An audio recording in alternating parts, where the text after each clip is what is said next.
The fluorescent lights hummed their endless mechanical prayer above Mercy General's ICU corridor, a sound that had become the metronome of Megan O'Brien's invisible life. She moved through the hallway with the kind of practiced silence that came from years of entering rooms where people were dying, the rubber soles of her shoes making no sound against the polished tile. 3 years. That's how long she'd been working these 12-hour shifts in Norfolk, long enough that the other nurses had stopped asking questions about the gaps in her employment history or why she never attended the hospital social events. Long enough that she perfected the art of being overlooked. Her scrubs were regulation blue, faded from 100 washings, the fabric soft enough now that it moved like water when she walked. Under the left cuff, barely visible, was the edge of a tattoo, a call sign in military block letters that she kept hidden the way other people hide scars.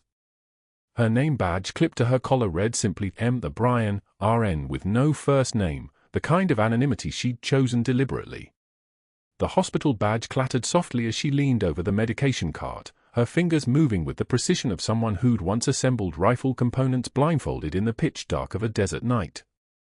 That was a different life. That was a different person. The tremor in her left hand came and went without warning, a legacy from Marjah that physical therapy had almost corrected, that most people didn't notice if she was careful. She gripped the edge of the medication cart tighter, using the motion to anchor herself, and pushed it toward ICU room 7. The veteran in that room had come in 72 hours ago with a massive ischemic stroke that had left him partially paralyzed on his right side, his memory fragmented into pieces that didn't fit together anymore. His admission paperwork listed him as Garrett, no first name visible on the chart she'd reviewed, just a date of birth and an emergency contact field that made her eyes skip past it the way she'd learned to skip past anything that demanded emotional engagement. The smell hit her first when she approached his bedside, not unpleasant, just the particular scent of ICU, antiseptic, saline solution, the faint mineral undertone of blood from the central line insertion site. The morning light filtered through the half-closed blinds in slats of golden shadow, and she could see dust particles moving through the air like small planets in orbit. His name tag on the monitor said Admiral Garrett.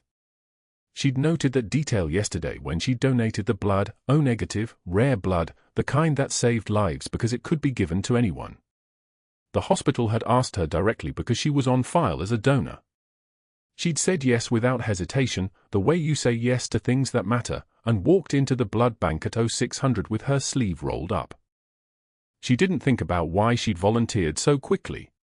She didn't think about the moment the needle went in and the warmth of her own blood leaving her body into the collection bag, the sensation of something vital draining away that couldn't be replaced immediately. She'd learned not to think about those things. Thinking led to remembering, and remembering led to the kind of tremors that wouldn't stop. The Admiral was awake this morning, his dark eyes tracking the movement in his room the way a bird tracks predators. His right arm lay useless at his side, but his left hand gripped the bed rail with surprising strength. When he saw her, something shifted in his face, a moment of recognition that didn't complete, like a sentence cut off mid-word. His eyes fixed on her arm, then her face, then back to her arm again. She wore long sleeves always, even in summer, the tattoo hidden beneath the cotton.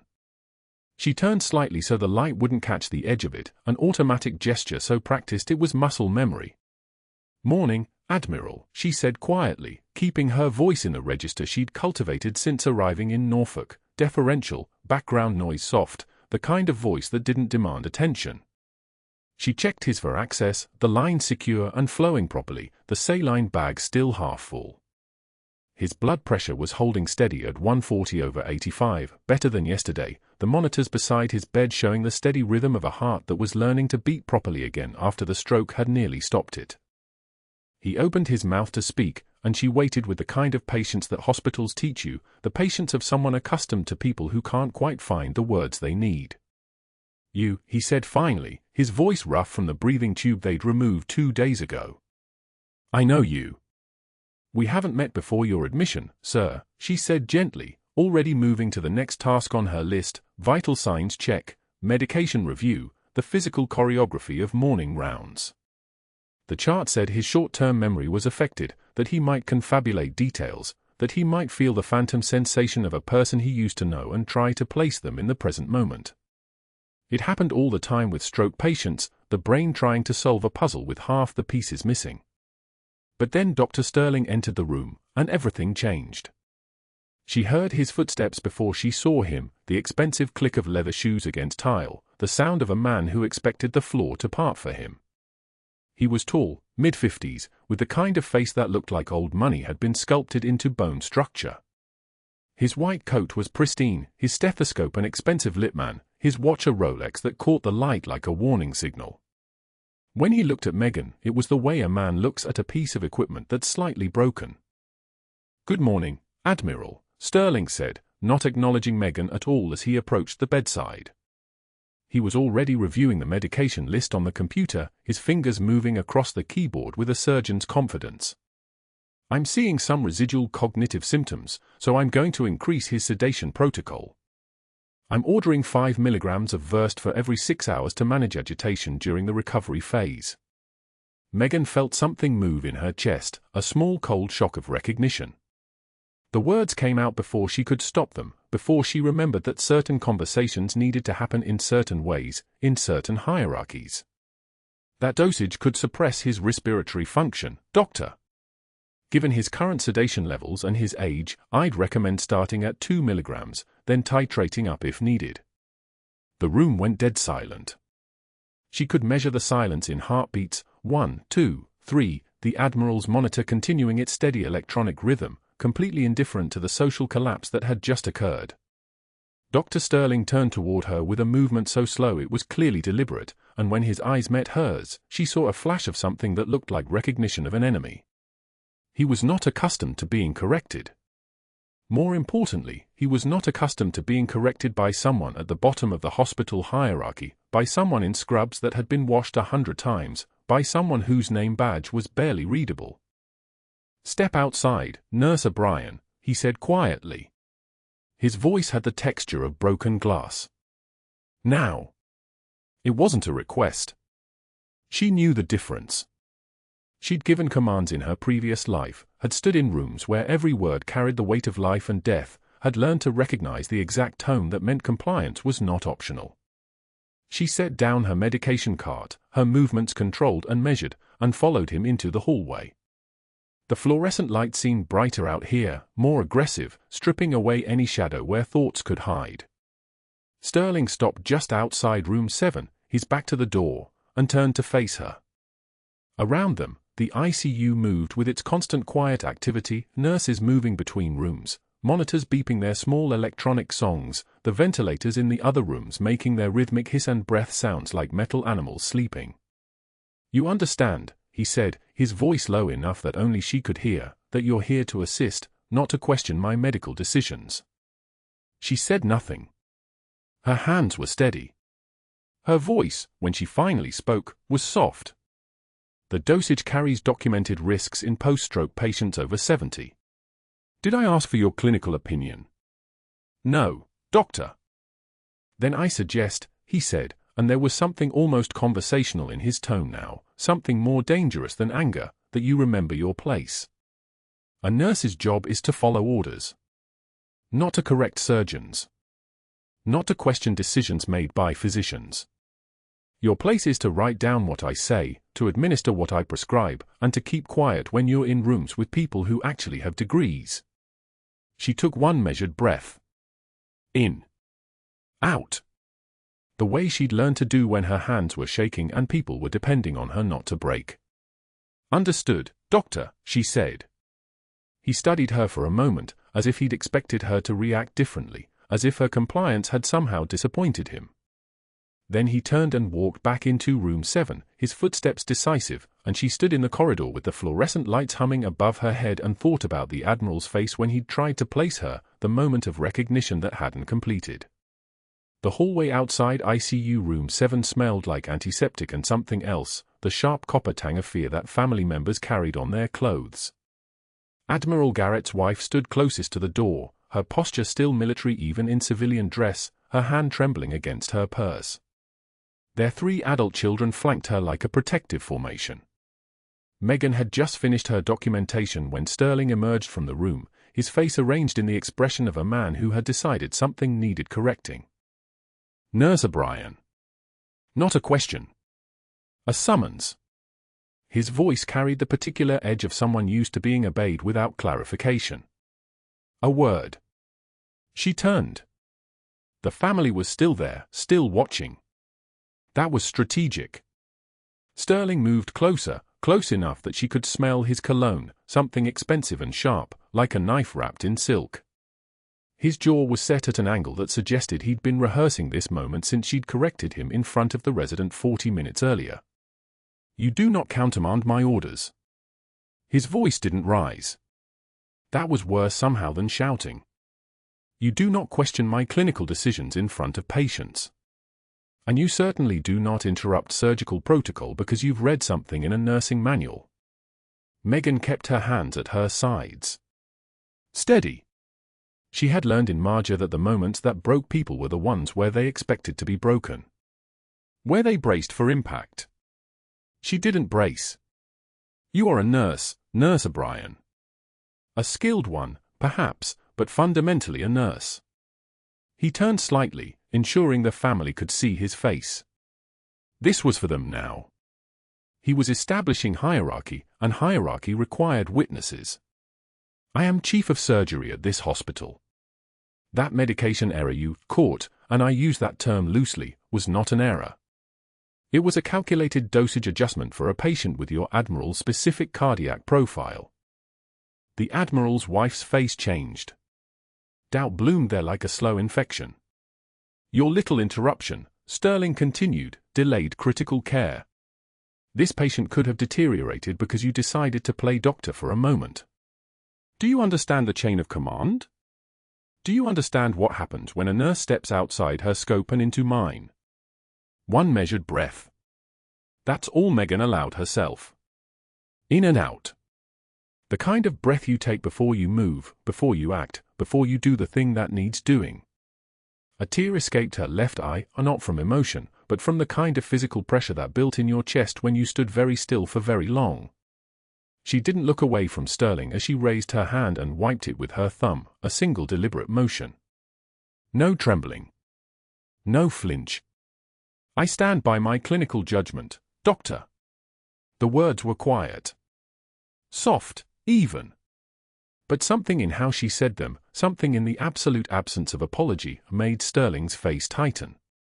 The Admiral's wife stared at Megan with an expression that mixed pity with something else, something closer to disgust. The daughter looked away. The sons exchanged glances. Sterling turned and walked back into room 7. The door closed with a soft hiss. Megan stood in the hallway for 7 seconds, her breathing perfectly controlled, her face perfectly blank. Then she walked back to the nursing station. The fluorescent lights overhead buzzed their eternal soundtrack.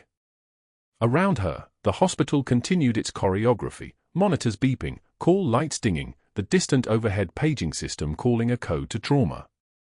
The machinery of healing never paused for humiliation. Lunch was 30 minutes later. Megan sat in the break room with a turkey sandwich and a plastic container of grapes. The room held 6 other people when she entered. Nurses from the day shift, a resident checking his messages, an attending reviewing files. She sat at the corner table, the one facing the door, the one that required no one else to adjust their position. Within 15 seconds, a nurse stood. Her tray was still half full. Within 30 seconds, the resident closed his laptop and left. 45 seconds, the attending gathered papers and walked out. At 1 minute, the last 2 nurses rose simultaneously, their conversation dying mid-sentence, replaced by the careful silence of people pretending they hadn't just been in the same room together. Megan sat alone under the humming lights. The turkey sandwich had become something inedible in her mouth, sustenance without taste, texture without sensation. She ate it anyway because her body needed fuel and emotion was irrelevant. Through the break room window, she could see the hallway. A group of nurses huddled near the supply closet.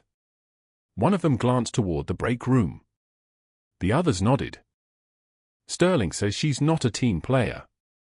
The voice carried through the break room door, not quite loud enough to be obviously intentional, but loud enough that Megan could hear every word. I'm not risking my career for someone who thinks she knows better than the chief. Megan finished her sandwich. She placed the empty container in the trash. She rinsed her hands with water that was too hot. She left the break room and returned to the ICU, where Admiral Garrett's wife was adjusting his blankets and his vital signs remained perfectly stable, the vital signs that the medication she'd corrected would have destabilized within 4 hours, creating a cascade effect that would have triggered another intervention, another crisis, another complication that would have extended his stay. The medication error Sterling claimed he'd corrected? It would have been lethal. The dosage of digoxin he'd written was 0.5 milligrams for a patient with a creatinine clearance of 31, a patient whose system couldn't process cardiac glycosides at that concentration. She'd caught it. She'd corrected it. And now she was not a team player. The unit board occupied the main hallway outside the ICU, a cork board where shift assignments and policy updates appeared. Where commendations were posted. Where things important to the hospital's operation were made visible to everyone. At 3 o'clock, a new document appeared there, printed on official hospital letterhead, her name in the header, Megan O'Brien. Policy Violation Report. Her name highlighted in red marker, the color sharp and accusatory against the white paper. Overstepping scope of practice. Insubordination. Pattern of unsafe clinical judgment. The fabrications were elegant in their precision. The medication correction was reframed as questioning physician authority without clinical justification. Her presence during a family meeting was characterized as inserting herself into clinical consultations outside her position. The documentation of the patient's allergy to penicillin, a detail she'd caught during admission intake, was listed as a nursing staff overreach into pharmacology decision-making. 20 people walked past it during shift change. A resident photographed it with his phone. A nursing student pointed at it and whispered something to her preceptor. Sterling walked past at 3:45, his white coat catching the hallway light, his expression arranged in an appearance of professional concern. He slowed as he approached Megan, who stood reading the write-up with her hands completely steady now, her face blank as a stone in water. Some people just can't handle real medicine. Clipboard. He said it loud enough for the cluster of staff near the supply room to hear. Loud enough to land like a brand. It's not personal. It's just, not everyone has the temperament for this work. He walked on, his footsteps confident against the tile floor. In his wake, the hallway seemed to compress slightly. The air pressure changed, the way it did before a storm rolled in. Megan stood motionless, still reading her own indictment, while around her the hospital continued its endless work, the work of keeping people alive, the work of maintaining hierarchies, the work of deciding who was valuable and who was expendable. What happened next began with a phone call that Sterling made from his office at 5 o'clock. He sat at his mahogany desk, imported, expensive, the kind of furniture that announced wealth, and dialed Richard Hawthorne, board member, golf partner, and the kind of powerful person who expected to be addressed with deference. Sterling's voice, when he spoke, carried the tone of a man sharing an unfortunate burden. "Rich, I hate to bring this up during golf discussion, but we have a liability issue." A pause. The sound of Sterling settling back in his chair. Nurse in ICU, O'Brien. Documented insubordination, questioning physician orders, creating a hostile environment for the team. The medical director and I are concerned about patient safety when nurses are operating outside their scope. Another pause. Sterling smiled at whatever Richard said. The smile of a man who knew exactly how this would land. "I knew you'd understand. I hate to do this to her, but we have to think about the hospital's legal exposure. Board review would be appropriate." He hung up. Across Norfolk, in a medical office tower downtown, Richard Hawthorne made a note on his calendar, Hospital Liability Review, Mercy General. The next call came the following morning. Sterling reached his contact at Norfolk State University's nursing program, Dr. Helen Carstairs, clinical director for the 5-year program that had produced Megan. His tone was different this time. Concerned. Fatherly. "Dr. Carstairs, hello. This is Dr. James Sterling at Mercy General. I'm reviewing a nurse's file of Megan O'Brien, graduated 2019. I'm not raising any formal concerns, but I wanted to check references since we're considering her for advancement. Did you ever notice any instability? Difficulty with authority structures? Any incidents during her clinical rotations that gave you pause? The hesitation on the other end lasted exactly 2 seconds. That's all Sterling needed. I see. Well, that's helpful context. No, nothing formal, I understand. You're being professional. I appreciate that. Yes, I'll keep this confidential. Thank you, Doctor. He hung up. In his notes, he wrote, former program director noted behavioral concerns. Instability noted during rotations. Corroborates current pattern. By Wednesday morning, Dr. Patricia Vance had arrived at Mercy General, a consultant specializing in workplace culture and clinical competency assessment. She was a woman in her 50s with steel-gray hair and the kind of expression that suggested she'd never questioned an authority figure in her life. Sterling had spoken to her by phone the night before. I need your objective assessment, he'd told her. But I'll be honest, we have concerns. She corrected a medication order I wrote, questioned it publicly, and now we're seeing insubordination patterns. The team is uncomfortable. Vance had conducted 3 interviews with nurses Sterling had coached carefully, nurses who'd been told that Megan was gunning for supervisor positions, that she was trying to make other people look bad, that she didn't respect the chain of command. The interviews took place in private offices. The answers were consistent. The narrative was clean. Wednesday at 2 p.m., Megan stood in Admiral Garrett's room checking his for access, a peripheral line in his left arm, clean and well-placed. His eyes opened slightly, and for a moment, his gaze focused. His forearm caught the light from the window, and she saw it clearly, a tattoo in military stencil font. Letters and numbers in faded black ink. Reaper, 6. His lips moved. His voice was rough from the breathing tube he'd had removed 2 days earlier. Do I know you? The Admiral's wife shifted in the bedside chair. Don't tire yourself, honey. The nurse is just. I'm fine, Megan said quietly. Her hands didn't pause in their work. Her eyes didn't flicker toward the tattoo. Your pressures look good, Admiral. Pain level? No pain. But your eyes. Have we? His memory was fractured, the stroke had scattered things. He reached for her hand, his grip weak but deliberate. Something. I know something. His wife touched his shoulder. The medication makes him confused sometimes. Megan withdrew her hand gently. Rest is the best thing for him now. I'll be back to check on you in an hour. She left the room and walked to the nursing station. The ICU was quiet, that strange afternoon quiet where the emergency of the morning has passed and the emergencies of the night haven't yet begun. At the main desk, she found an email notification on her computer.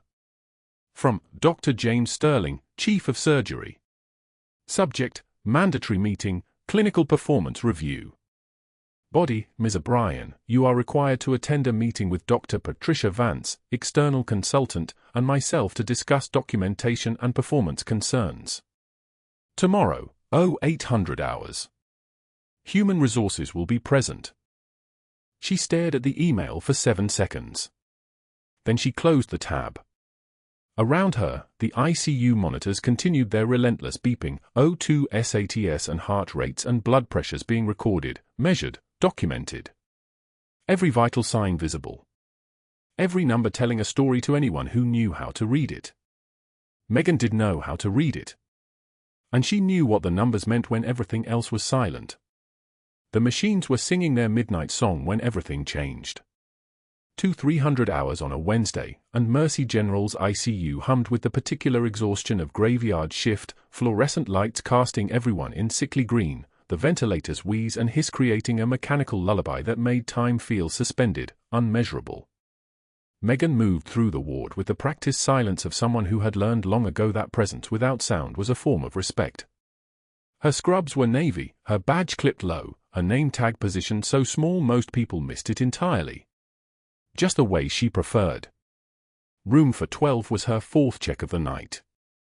Vice Admiral Garrett. She'd learned his name 3 days ago when he finally woke up, his eyes moving before anything else, tracking light and shadow like a man learning the world again after erasure. The stroke had taken some things from him, memory, some balance, the easy confidence of a man who'd commanded carrier groups. But it hadn't taken his presence. Even flat on his back with tubes in his arms and monitors surrounding him like mechanical sentries, he carried something that made the oxygen in the room feel differently organized. She checked his vitals at 23:36. Blood pressure 130/84. Heart rate 72. O2 sat 98% on 2 liters. All textbook recovery. All normal. All exactly as it should be at this point in his stabilization curve. But something was wrong. She couldn't name it yet. Not in the way that would satisfy a doctor or an algorithm. It was the kind of wrong that lived in the space between numbers, the way the ventilator's rhythm had shifted by maybe 2 millimeters, the slight pallor creeping into his lips despite the oxygen, the angle of his head suggesting breathing had become work rather than automatic. Her eyes moved to the cardiac monitor. The waveform looked clean. Sinus rhythm. Normal intervals. She leaned closer. Listened to his chest directly, the stethoscope cold against her ears, searching for the familiar lub-dub of a functioning heart. There. Muffled. As if the sound was traveling through water. Megan's body went very still. Her hands didn't move. She didn't reach for anything yet. She simply stood there for 2 full seconds, cataloging. Distended jugular veins. Yes, she could see it now, the slight swelling in his neck that she'd missed because she'd been focused on checking the monitor, following protocol, assuming the numbers were the whole story. They never were. Numbers were just what panic sounded like when it tried to be scientific. She was moving before the word even formed in her mind. Cardiac tamponade. Fluid around the heart, compressing it, strangling it. Beck's triad, muffled heart sounds, distended neck veins, low blood pressure that was about to crater in approximately 2 minutes if she did nothing. She pressed the code button with her thumb. Not loud. Just firm. I need the on-call surgeon in here now, she said into the phone when the operator answered. Her voice was level. A nurse's voice. Trained into flatness. Dr. Sutton is en route from downtown. ETA 22 minutes. 22 minutes. Megan glanced at Garrett. His eyes were open now, tracking her with sudden clarity. A man who'd been trained to recognize danger. His blood pressure was dropping. She could see it changing in real time, 120, now 110. His skin was cooling. She felt his hand move, reaching, and she took it without thinking. Ice cold. His fingers gripped hers with surprising strength. Talk to me, he whispered. What's happening? Fluid around your heart. We're going to fix it. She didn't tell him how. Didn't explain that his pressure was dropping toward a threshold where physics became mercy. I need you to breathe slow. In through your nose. The crash cart was 3 steps away. The pericardiocentesis kit was inside it, a needle long enough and thin enough to slip between ribs, through visceral pericardium, into the sac surrounding the heart. A procedure that was technically in the surgeon's domain. A procedure that required authorization and credentials and oversight. A procedure that Megan hadn't performed in 9 years, not since she'd left the field medicine rotation at Marjah where she'd done it twice, both times under mortar fire, both times with a headlamp and trembling casualties and the knowledge that waiting wasn't an option because waiting meant death. The night resident appeared in the doorway, eyes wide. Blood pressures dropping. Heart rate climbing. He's compensating. Get the ultrasound machine, Megan said. Now. We should wait for Dr. Sutton. His pressure's at 98. In 4 minutes it'll be 70. In 6 it'll be 50. At 50 his organs shut down. We don't wait. She wasn't asking. The voice that came out wasn't the deferential voice from earlier in the day, the one that apologized and asked permission. This was a different register entirely. This was command. Get the machine. The resident moved. Training was override resistant, but the certainty in her voice was something the resident's body recognized even if his mind was still arguing protocol. Megan opened the crash cart with fingers that knew exactly where everything lived. The pericardiocentesis kit was sterile, sealed, perfect. She'd known where it would be before she opened the drawer. Some knowledge didn't fade. Some knowledge lived in muscle and bone and the deep reptile brain that remembered survival. She opened the kit with her teeth and her right hand, never releasing Garrett's hand with her left. The needle was beautiful in its terrible simplicity, 18 gauge, 5 inches, sharp as thought. She pulled the ultrasound machine close as the resident wheeled it in. Warmed the gel with her palm and found Garrett's chest, found the 5th intercostal space, found the pocket of fluid that was suffocating his heart. The ultrasound probe moved with her hand like an extension of thought. BP 84/52, the resident said. Terror in his voice. Good. Terror meant he understood the stakes. Then we don't have time to be careful, Megan said. She positioned the needle at the 5th intercostal space, mid-clavicular line. The anatomy lived in her hands. They remembered this, remembered working by headlamp in a compound outside San Juan Valley, remembered pressure and desperation and the way a chest wall felt when your fingers were the only instruments that mattered. She advanced the needle with precision that came from having done this when the alternative was a body bag. The resistance changed. The needle slid into the pericardial sac like a key finding a lock. Megan drew back gently on the syringe and the needle filled with dark blood immediately, 60 milliliters of hemorrhagic fluid that had been slowly drowning the Admiral's heart, compressing it like a fist. She withdrew carefully, watching the monitor, watching Garrett's color, watching the minute hand of her own internal clock. Pressure's coming up, the resident said. Wonder in his voice now. 103/65. Heart rate dropping. 108. 102. The needle came out clean. The fluid drained into the waste container. Megan pressed a gauze pad to the puncture site and held it, her left hand still linked with Garrett's. His grip had loosened slightly. The panic was leaving his body, replaced by something else. Recognition. He was staring at her with eyes that had suddenly come back into perfect focus. Reaper 6, he whispered. Just the call sign, rough against his throat. But he'd said it like a prayer, like a name he'd thought he'd lost forever. The doors opened. Dr. Sterling stood in the threshold wearing evening clothes, tailored charcoal, Italian shoes, the kind of casual wealth that announced itself without trying. His eyes moved from the patient to the monitor to Megan, and she watched the moment his brain processed what had occurred. She was holding a used pericardiocentesis kit. The patient's pressure was stabilizing. The procedure was done. His face went white first. Then red. Step away from the patient, he said. Megan didn't move. She held the pressure dressing exactly where it needed to be. His pressure was dropping. Cardiac tamponade. The surgeon is 22 minutes out. He wouldn't have made it. You performed an unauthorized surgical procedure, Sterling said. His voice was very quiet. Very controlled. The kind of quiet that comes before something shatters. You are a nurse. You are not a surgeon. You just committed a felony. She met his eyes. Her composure had crystallized into something harder than steel, something that had been forged in a place he would never understand, tested in circumstances that made hospital politics look like children's games. His heart rate is 64. His blood pressure is 107/70. He's oxygenating. He's alive. Because you got lucky, Sterling said.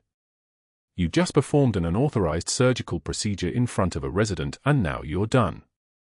You're suspended effective immediately. Don't come back to this hospital. Don't call. Don't contact any staff. I'm calling the board chair personally. I'm notifying your licensing board. You'll never work as a nurse in Virginia again. The words landed like shots. Megan didn't flinch. She didn't react. She simply held the pressure dressing and kept breathing the way she'd been trained to breathe in rooms where breathing was a choice rather than a given.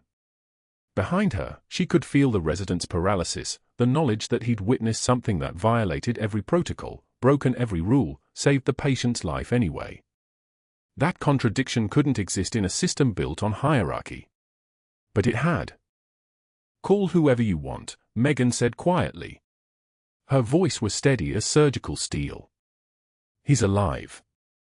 That's the only number that matters." Sterling's jaw clenched. He moved toward her, reaching for the procedure kit, and she turned her shoulder just slightly, not aggression, just a wall.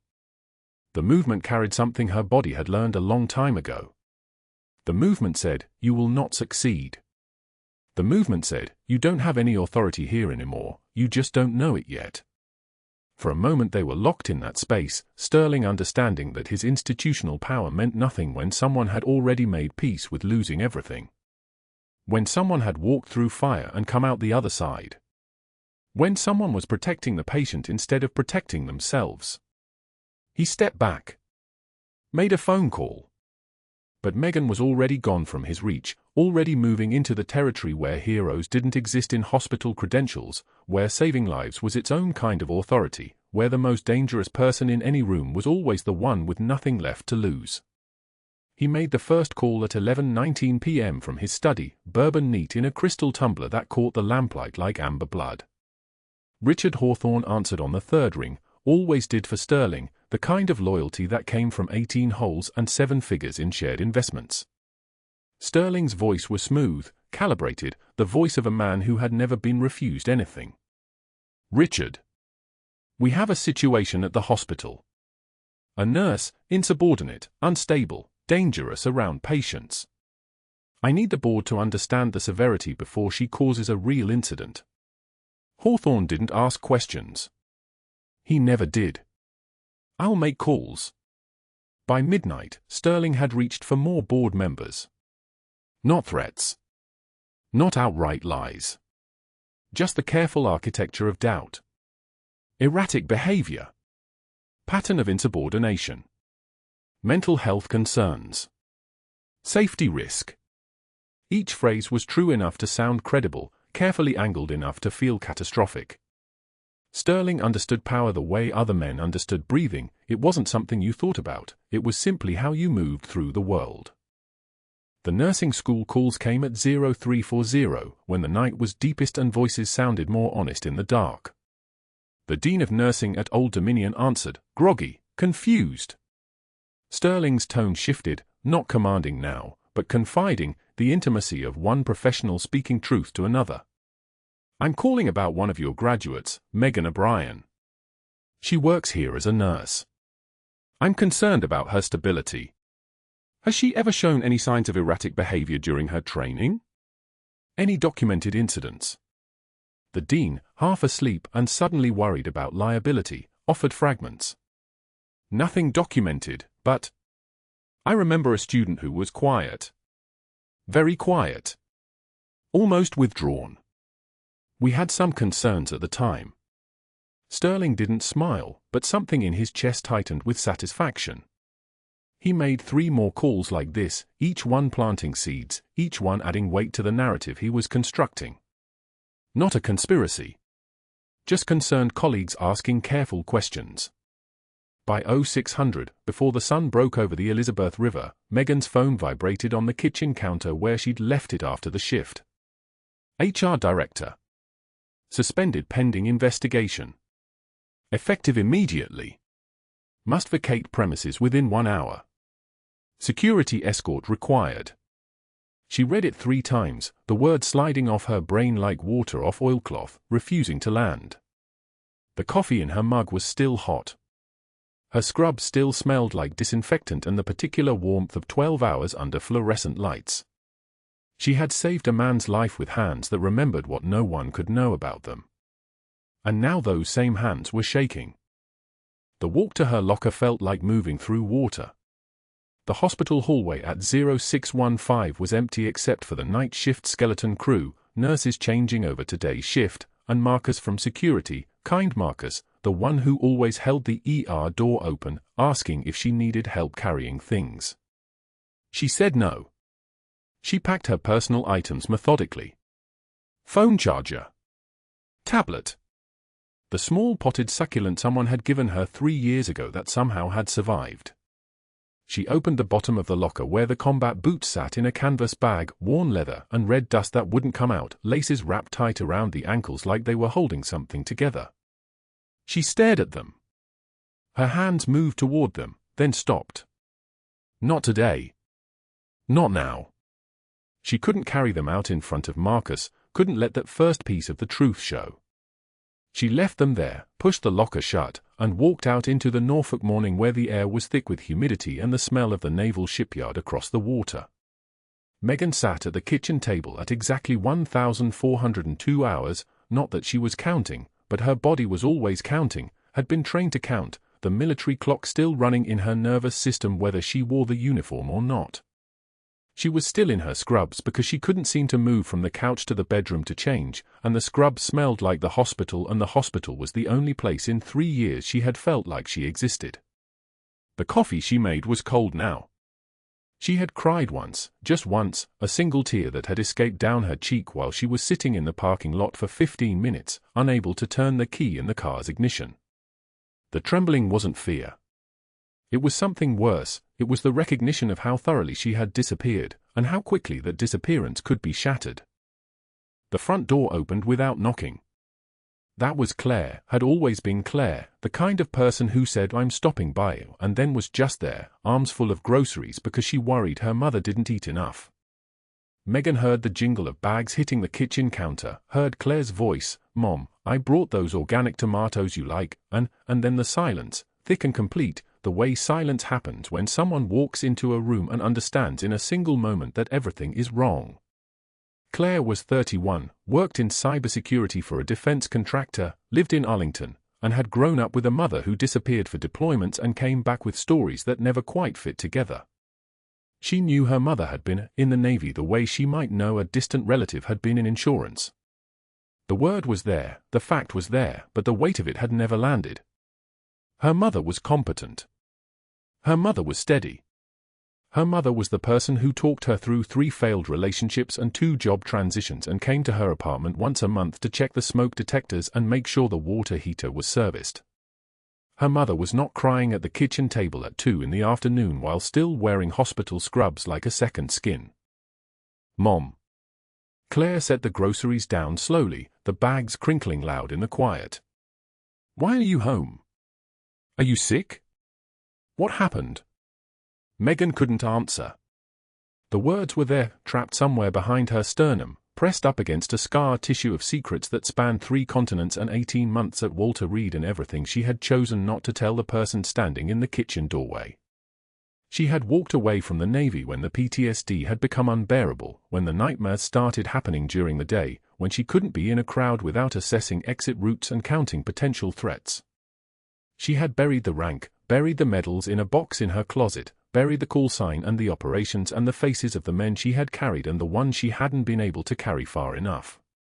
She had disappeared into civilian nursing because nursing was close enough to the work to feel meaningful but far enough removed to feel safe.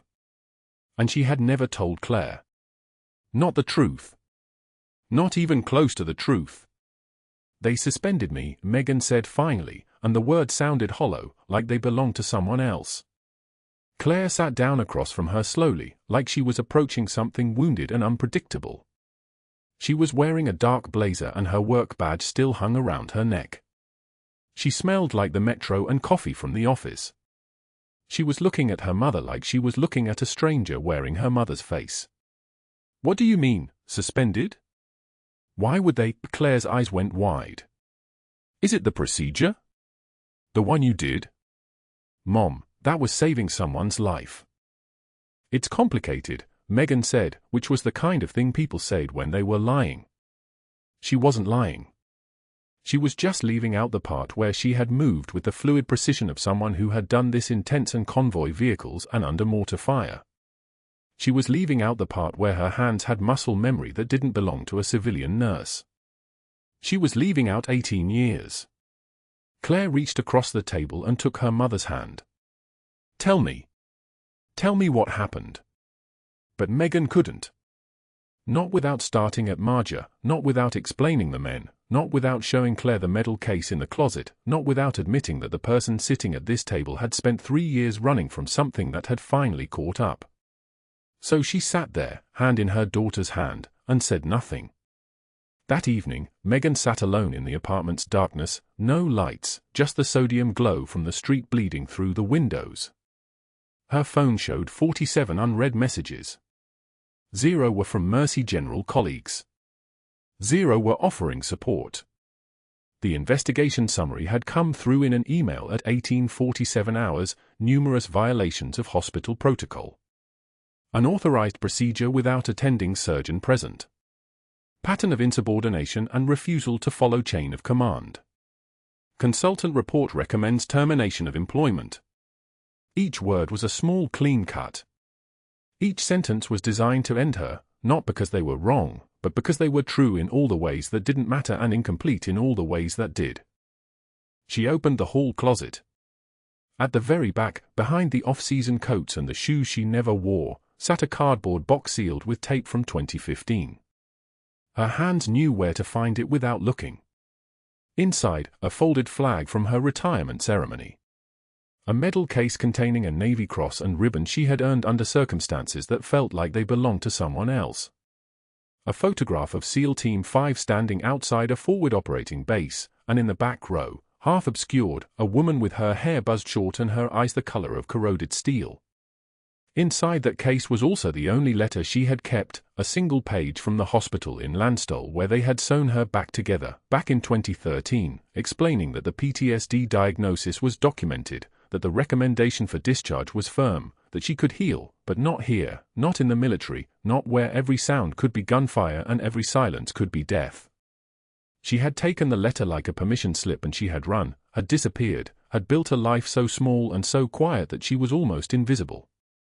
And now even that was gone. She closed the box without touching anything inside. She closed the closet.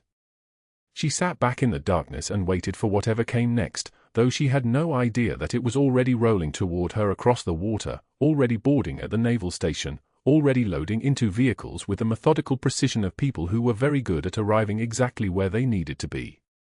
3 black SUVs rolled through the gates of Mercy General at 08 for 7 hours. A Navy staff car followed, its flags catching the Norfolk wind like a warning. The lead vehicle hadn't even stopped when the officer in charge, Commander James Hayes, Atlantic Fleet Operations, stepped onto the tile floor with the kind of purposeful stride that made security guards straighten their spines without knowing why. His dress blues carried the weight of a man who commanded respect the way other men commanded rooms.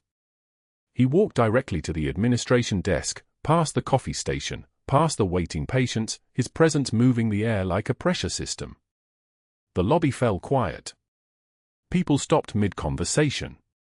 Someone's phone clattered to the floor. "I'm looking for Senior Chief Petty Officer Megan O'Brien." His voice wasn't loud. It didn't need to be. Full name. Now. The receptionist's hand trembled over her keyboard. We don't have anyone listed." "Check again." It wasn't a request. It was a command. 30 seconds. That's all it took for the entire hospital to understand something fundamental had shifted. The military doesn't come to civilian hospitals for nurses. The military comes for legends. The military comes when someone matters. Claire O'Brien heard the announcement from the 3rd floor. She'd been walking through the lobby after following her mother's route from the parking lot, trying to understand why Megan had fled the hospital the previous afternoon in terror, why she'd spent the night staring at walls, why she'd refused to answer questions. Claire heard the rank and the name and the color drained from her face like someone had opened a valve. Senior Chief Petty Officer. Her mother. Her quiet, gentle mother who changed bedpans and worked doubles and never raised her voice. Senior Chief. That wasn't a nurse rank. That wasn't civilian. That was her mother's name spoken with the authority of the ocean itself. She followed the commotion downstairs, her legs moving on automatic. The HR director was already pulling files when Commander Hayes reached administration, physical folders and secure digital records simultaneously. Patricia Reeves, head of human resources for the past 14 years, had processed 1,000 files, but her hands had never shaken before. They shook now. Because there on the screen was a service record that contradicted everything she thought she knew about Megan O'Brien. Classified deployments. Redacted locations. Commendations from Marjah. Marjah. That name alone changed the weight of every interaction Reeves had ever had with the quiet nurse who corrected medication orders and donated blood and absorbed insults like they were made of water. The file showed dates Reeves couldn't understand, certifications that made no sense for a hospital nurse, and then, a single notation, service separated with full medical benefits. Reason, PTSD. Status, honorable discharge. Megan O'Brien had been military. Megan O'Brien was still military. Megan O'Brien was something else entirely. A SEAL team leader stepped forward from the convoy, Lieutenant Commander Marcus Halloway, call sign Breaker, who'd served alongside Megan in Helmand Province. His voice cut through the gathering crowd with surgical precision.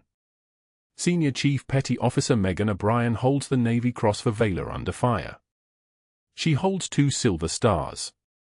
I watched her pull a dying officer out of an ambush at Marjah with incoming rounds walking toward her position. She carried him 700 meters under fire. Halloway's jaw was tight. The words were brittle as bone. She saved that officer's life. And then she disappeared into the civilian world like she never existed. Dr. Harrison Sterling stood frozen at the perimeter of the crowd. His expensive Italian loafers suddenly felt expensive in a way they never had before. His tailored suit felt like costume. His authority felt like paper. FBI Special Agent Morrison stepped forward, her credentials opening like a badge of precision. Behind her, 2 additional agents positioned themselves with the methodical confidence of people who'd done this 1,000 times. She didn't look at Sterling. Not yet. She looked at the crowd. We're conducting a federal investigation into allegations of fraud and obstruction against a decorated veteran. Our preliminary findings indicate falsification of military personnel records. She turned then. Her eyes found Sterling like a targeting system locking in. Dr. Sterling. Sterling stepped forward, his brain still processing, still believing there was a rational explanation, still operating under the assumption that he was untouchable in his own hospital. I'm Dr. Sterling. How can I help you? Morrison's voice was granite. Our investigation revealed you contacted records management personnel requesting alterations to Senior Chief O'Brien's service file. You requested documentation of a dishonorable discharge that doesn't exist. You requested psychological evaluations that were never conducted. You attempted to falsify federal military documents to justify terminating her employment and obstruct her legal complaint against your conduct. Morrison stepped closer. Military personnel files are federal records, Doctor. Tampering with them is a federal crime. The color drained from Sterling's face like someone had opened a valve in his neck. His mouth opened. No words came. You're under arrest for obstruction of justice, fraud against a decorated veteran, and falsification of federal documents. Morrison nodded to the agents beside her. They moved with practiced efficiency. Sterling's expensive wrists were restrained with handcuffs that clicked like period at the end of a sentence. The sound echoed through Mercy General's lobby with the finality of a courthouse gavel. The perp walk happened in front of 50 phones. Sterling's face was blank, shock and rage and the dawning realization that his entire institutional power structure had been built on sand and had just been washed away by a tide he'd never seen coming. 50 recordings captured him being led past the unit board where his fabricated write-up was still posted, Megan's name highlighted in red marker. 50 recordings would be uploaded by noon. By evening, they'd be watched by every hospital administrator on the East Coast. The consultant, Dr. Vance, stood motionless against the wall, understanding that every interview she'd conducted, every bias she'd harbored, every report she'd filed had been based on Sterling's lies. The young resident who'd abandoned Megan in the break room was openly weeping, not from sadness but from the specific kind of shame that comes from understanding you chose the wrong side of history. The board members Sterling had called the previous day were already distancing themselves, claiming they'd always had reservations about his judgment, already preparing their own written statements about their concerns. Claire stood frozen, watching military personnel in dress blues move through her mother's hospital like they owned it. Like they were reclaiming something. In her hand, her phone trembled with the weight of the truth she'd just heard. Senior Chief. Marjah. Navy Cross. 2 silver stars. Her mother. The woman who read romance novels and made terrible coffee and avoided talking about her past. Her mother was Reaper 6. Commander Hayes turned, his eye scanning the crowd with the methodical precision of a man who'd run tactical operations in 4 countries. Where is Senior Chief O'Brien? Claire's voice came out smaller than she intended. I'll take you to her. The drive to Megan's apartment was silent except for the radio chatter between the convoy vehicles and the distant sound of Norfolk traffic. Claire sat in the lead SUV, watching the familiar streets pass, understanding that her mother had been walking these roads carrying the weight of a Navy Cross. Carrying it alone. Carrying it into a job where she changed bedpans for minimum wage, where she corrected dangerous medication orders, where she saved lives without anyone knowing she'd saved lives before. Megan answered the door in civilian clothes, jeans and a grey sweater, her hair still damp from an early morning shower that had been interrupted by pacing. She saw the uniforms and her entire body went rigid. Her hands clenched. For 3 years she'd built a wall against exactly this moment, had constructed an entire civilian identity specifically to avoid this reclamation, and now the wall was coming down and the identity was dissolving and the woman she'd been was standing in her doorway demanding recognition. I can't, Megan whispered. I left that behind. Commander Hayes stepped forward with the gentleness of a man who debriefed 1,000 soldiers. Vice Admiral Garrett is asking for you. He's lucid now. Fully cognizant. He wants to thank Reaper 6. The drive back to Mercy General happened in fragments Megan couldn't quite process. Her hands resting in her lap. The uniform sleeves beside her. Claire's eyes searching her face for recognition of this mother she'd never really known. The radio static between vehicles sounding like a language Megan had forgotten she spoke. The lobby was lined with staff when she entered. People she'd worked with for 3 years. They stood in respect, some of them actually saluting, the young resident with tears streaming down his face whispering apologies she didn't acknowledge. Megan walked through them like they were made of air. All that mattered was ICU Room 7. Vice Admiral James Garrett was sitting up in bed, lucid for the first time since the stroke, his mind reconnected to his body like a submarine resurfacing after months underwater. When Megan entered, he reached for her immediately. His hand found hers with the recognition of someone who'd been searching for 3 years without knowing what he was searching for. Reaper 6. His voice was rough with emotion and medication and the specific gratitude that comes from understanding someone carried you out of hell. I've been looking for you for 11 years. He touched the tattoo on his forearm, her call sign, faded but permanent, a permanent memorial to a moment when her strength had been the only thing keeping him alive. You carried me out. I had your blood in my veins last week and didn't even know it was you again. Megan couldn't speak. I command the entire Atlantic Fleet now. His eyes held hers with the weight of that responsibility. Every ship, every sailor. Every single one of them owes their existence to that moment you wouldn't let me die. I didn't make it this far because I was strong. I made it because you were stronger. The hospital board issued a formal apology within 24 hours. Dr. Sterling's medical license was placed under emergency review. 6 months later, a brief moment in time showed him teaching CPR basics at a community college for minimum wage, his expensive watch sold, his expensive suit replaced with business casual that didn't fit quite right, teaching students who didn't know his name and wouldn't have cared if they did. Megan stood in the hospital entrance for the last time as Vice Admiral Garrett was wheeled out by the convoy, his recovery accelerating now that his mind and body were both engaged in the business of living. He saluted her. She didn't salute back, she wasn't in uniform, but she nodded with the ghost of a smile, the kind of acknowledgement that only exists between people who've seen the worst and survived it anyway. Claire stood beside her mother, finally seeing her clearly.